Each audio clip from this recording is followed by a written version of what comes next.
Pointe-Noire, la capitale économique du Congo, deviendrait-elle un village en chantier? Oui, dirait-on. Vu l'envergure que prend les travaux d'entretien et de réhabilitation qui ont été lancés au cours de ces derniers mois. Evelyne Tichel, la première citoyenne de la ville, recevant le Premier ministre chef du gouvernement Anatole Koulibaly et quelques membres du gouvernement sont descendus sur le terrain pour s'enquérir du niveau d'avancement des travaux des principaux tronçons routiers dans la ville. Des chantiers en plein travaux. L'avenue Marien-Ngouabi dans le 3e arrondissement Tietie qui était devenue presque impraticable. La route Komapan qui dessert les quartiers Savon, Ambota et Traba. L'avenue Moueprat de Mawata au Grand Marché, notamment dans le quartier Rex. S'exprimant face aux autorités locales après la visite, le Premier ministre chef du gouvernement a fustigé le comportement blâmable de certains riverains, souvent responsables de la dégradation de la chaussée.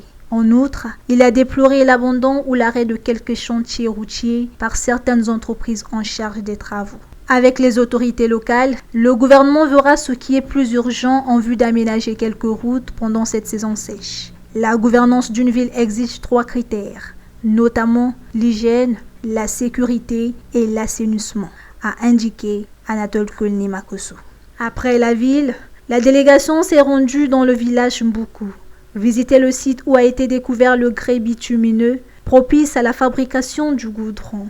Un site qui, selon les experts, une fois mis en exploitation, pourrait servir aux divers travaux de construction des routes. Le projet, il est à mon avis faisable dès l'instant que nous avons la matière première.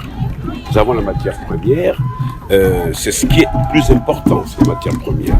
Nous sommes venus voir le Premier ministre qui a voulu voir lui-même de ses propres yeux si effectivement, d'abord le volume de grès bitumineux que nous avons, ça fait 7000 mètres cubes, ce qui n'est pas rien bien sûr. Et donc à partir de ce moment-là, on peut déjà commencer à faire le travail. Et c'est à la mairie qui aura peut-être un appui parce que nos villes, on a bien vu que nos ruelles sont pour la plupart un peu cassées, il faut les refaire. Et je pense que le Premier ministre a eu raison et les membres du gouvernement naturellement qui l'ont accompagné ont eu raison de venir voir de leurs propres yeux ce que nous avons comme stock de grès bitumineux déjà. Et peut-être nous allons faire un tour, voir également les autres sites pour permettre effectivement à l'État, puisque ces sites-là appartiennent à l'État, pour commencer le travail, n'est-ce pas, pour si vous voulez, exploiter ces sites et pouvoir mettre à disposition de nos villes, notamment Pointe-Noire, pourquoi pas Brazzaville, Dolisie et les autres villes environnantes, pour que, naturellement, nous puissions avoir... de toute façon, vous avez vu que la nationale numéro 1, vous voyez que les Chinois ont tout ce qu'il y a, mais ils ont aussi le grès bitumineux, ce qui permet de, chaque fois, de réparer la route nationale numéro 1.